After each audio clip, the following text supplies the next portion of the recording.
ஆனா விபத்தான உடனேயே உங்களுடைய மனநிலை எப்படின்னு இருந்துச்சு? எப்படி விபத்தானுச்சு? சம்பவம் பண்ணி மக்களுக்கு சொல்லுங்க. விவசாயி நம்ம ஏரியாக்குள்ள வண்டி போயில ஒரு மரம் சாஞ்சபடி இருந்துச்சு. ஆமா, டிரைவர் கொஞ்சம் முன்னாடி வண்டி வரணும். ஓகே, கட்டில அந்த வாது சைமு வீட்டுக்கு இருக்கு, வாது கண்ணாடியில் அடிச்சிருச்சு. வாது கண்ணாடி. ஆமா, வாது கண்ணாடி அடிக்கும், கண்ணாடி உடஞ்சிருச்சு. கண்ணாடி மட்டும் உடஞ்சிருச்சு.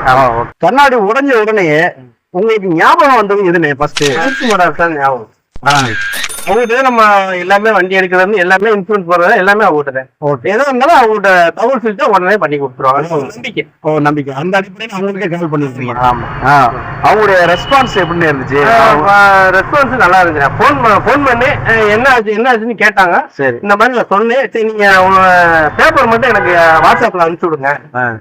பேப்பர் மட்டும் வாட்ஸ்அப்ல அனுப்பிச்சு விடுறாங்க. வேற ஏதாவது பேப்பர் மட்டும் வாட்ஸ்அப்ல அனுப்பிச்சு. நேரெல்லாம் போய் எதுவும் கொடுக்கல? நேரெல்லாம் கொடுக்கல. ஆமா, பேப்பர் வாட்ஸ்அப்ல ஜெராக்ஸ் எல்லாமே வாட்ஸ்அப்ல போட்டு விட்டேன். வாட்ஸ்அப்ல. கிளைம் எத்தனை வாரக்கணக்கில் அனுப்பிச்சா, மாச கணக்குல இருக்கு அடிச்சாங்களா? நானே சொன்னேன். முதல்ல நடந்துச்சு. ஓகே, நான் முதல்ல அவருக்கு சொல்லி காலைல எல்லா பேப்பரையும் அனுப்பிச்சுட்டு சொன்னாங்க. அனுப்பிச்சுட்டு ஒரே வாரத்துல எனக்கு முடிச்சு கொடுத்துறாங்க.